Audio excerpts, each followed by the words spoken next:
All right, so boom. Last night was the 2025 Royal Rumble pay-per-view, PLE, whatever you want to call it. And in my opinion, the men's Royal Rumble, going into the show, I said it would be the most star-studded, anticipated men's Royal Rumble in the history of WWE, because a third of the match could have won it, and it would have made sense storyline. You had rising stars of guys who could have really used this as a springboard to superstardom. A former world champion in a Damian Priest. You've got the current Intercontinental champion in a Braun Breaker. You've got former US champion in LA Knight. Those three dudes, if they won the Rumble, it could have freaking sent them into the stratosphere of superstardom as a WWE superstar. Then you also got guys who have been established but waiting for that big time rub, like a Sami Zayn, a Jey Uso. Then you had a returning star in an AJ Styles. And then of course, the big 4-5 with Drew McIntyre, Seth Rollins, CM Punk, who was my pick, John Cena on his farewell tour, and then of course, the former champion who hasn't been in a Rumble in what, 5 years, in Roman Reigns. Legitimately, those guys could have all won the match and ain't nobody would have complained. But I'm seeing a bit of back and forth, a bit of anger regarding Jey Uso winning, and in my opinion, the right guy won. Because initially, I was all in on CM Punk winning this match, but Jey Uso winning makes so much sense. Because for one, let's review a bit of what happened in the entirety of the Bloodline story. Remember, it was Roman Reigns saying that my right-hand man, Jey Uso, is gonna be main event Jey Uso. Think about that, what was it, The Rivals documentary or whatever it was on A&E, where Roman Reigns said this entire Bloodline run wasn't just about him. It was also about putting his family at the forefront of the business and getting them all over. Jey Uso and Jimmy main evented on WrestleMania, albeit it's a 2-night event now, and we all know the real main events on night 2. They still gotta have a final match for night 1. And Jimmy and Jay were in that match alongside Kevin Owens and Sami Zayn, creating a scenario where both brothers were now main eventers in the biggest show of the company. Furthermore, Jay leaves the Bloodline, goes on his own, right? In the midst of him going on his own, he lost big match after big match after big match. Finally was able to go and grab gold without a member of his family next to him. He won that title with Cody Rhodes, albeit they were champion for what, about a couple of weeks, dropped that title. Then, in the midst of still chasing singles glory, he failed and failed and failed and failed and failed and finally won over Braun Breaker. Only for Braun Breaker to take the title back when? Couple of weeks after? And then after that, Jey Uso continued to fail in his quest of single glory. But in the midst of all of that, Jey Uso still remained amongst the top 3 baby faces in the company. This man, you may consider his whole gimmick just being the entrance, but people get behind him. It doesn't matter how big of a loss this man deals with. He comes out on Raw the very next show, everybody in the crowd yeeting like what just happened ain't happened.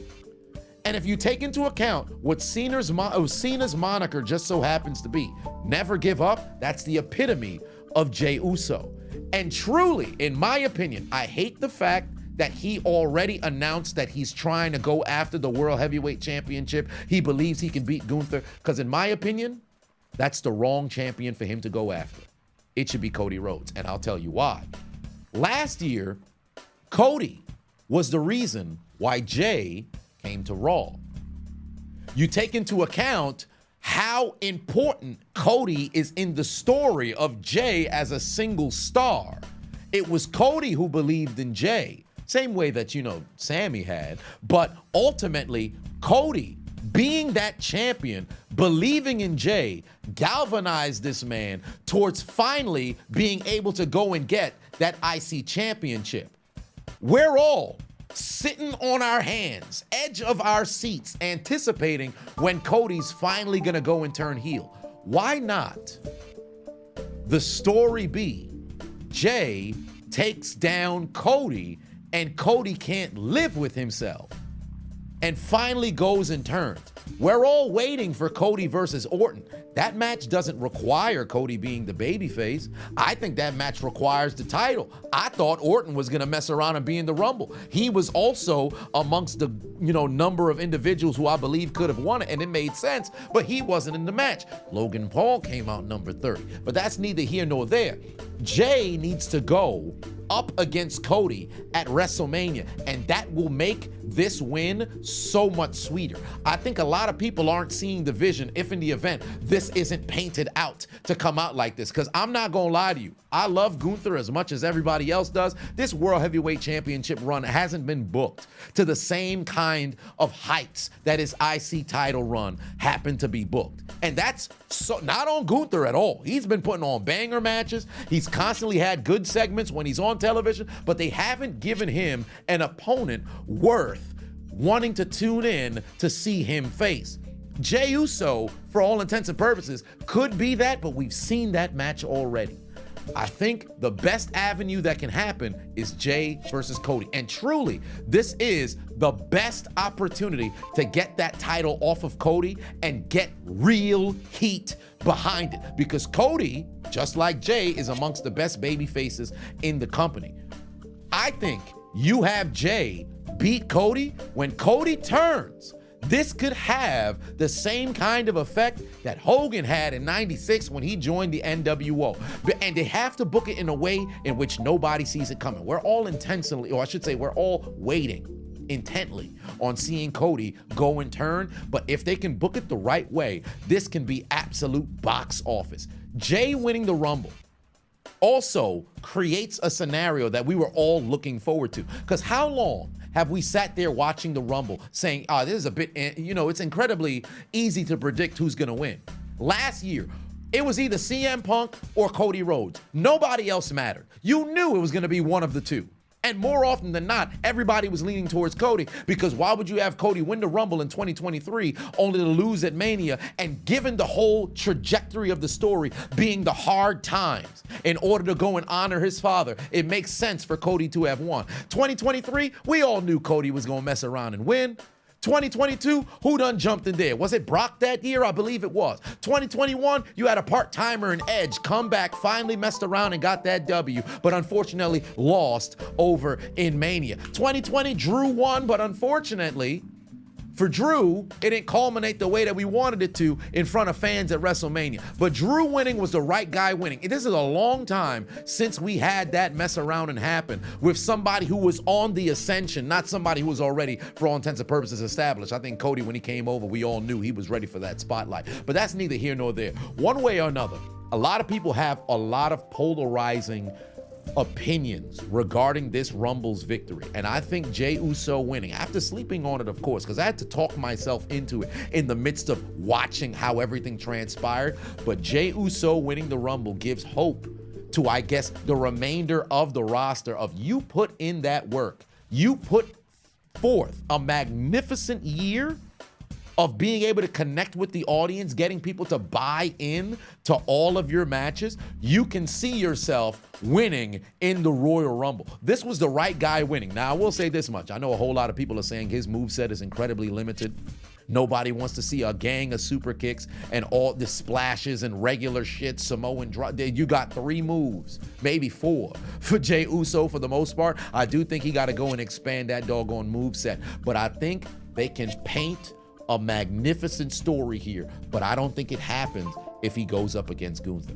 I think the people gotta hijack the storyline the same way they did last year with the Cody crybabies and getting Cody to, instead of, making the agreement with Rock, to pretty much pass up on the match against Roman again and running it back, and then him saying he wants to take on Seth. I think when Jey comes out, perhaps tomorrow on Monday Night Raw, and challenges Gunther, the people gotta say, nah, we want him to go up against Cody, because the story legitimately writes itself. I don't think he's gonna be able to generate as much heat, or I shouldn't necessarily say heat, because Jey Uso don't gotta stir up heat, but I don't think the story's gonna have as much legs with Jey versus Gunther versus if it's Jey versus Cody. And Cena now comes into play as well because he just declared for the Elimination Chamber and pretty much said he's going to be in the match. To hell with qualifying. Who gives a damn about that? I think there's a whole lot of different avenues they can go with the story, but in my opinion, Jey versus Cody could be worthy, will be worthy of that final match at WrestleMania. But if it's Jey versus Gunther, it's going to be a night one kind of scenario where it don't got that same kind of steam. Overall, looking at it, I think this was a good Royal Rumble. I know a whole lot of people is upset at the, the conclusion. Everybody wanted to see Cena win. I wanted to see Punk win. Some individuals wanted to see Reigns win. Number of different people wanted to see other individuals get that W. But looking back at it now, Jey Uso was the right decision. And this right here, they have a opportunity here to create a magnificent WrestleMania story that rivals that of what transpired with the Kofi Mania and everybody getting behind son. I think they got some here. I don't know what they cooking, but I want to be in the kitchen. And Jey Uso done won that damn Rumble. And now, a word from our sponsor. Super Bowl week, Super Bowl week, Super Bowl week is here, ladies and gentlemen. Eagles taking on the Chiefs, and there's no better way to watch this big game than with Underdog. Currently, they have a site-wide no-sweat injury token that's live right now. You can cash in on your Underdog entry or get a bonus credit in return. And for all new customers, you already know how it goes. They're giving you a free pick, and the beautiful thing about this game, you already know who it is. Travis Kelce only needs 1 yard to go and cash in on this free pick. You know they're gonna get him the football. And it's incredibly simple with their pick'ems. All you gotta do is select higher or lower for 2 different players, and you open up the door to win yourself some big money. So what are you waiting for? Join Underdog before the big game by scanning the QR code on the screen right now or downloading the Underdog app by clicking the link in my description using code Adonis, ADONIS, and you can get up to $1,000 in bonus cash by making your first deposit and using that free pick. That's download the Underdog app by clicking the link in my description or scanning the QR code on the screen. Use promo code Adonis, ADONIS, and let them know I sent you. Nothing but victory awaits.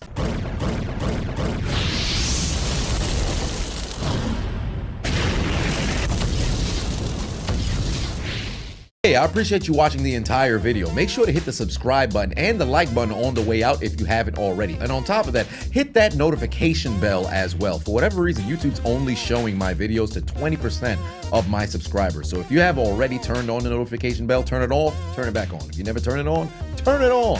I appreciate you.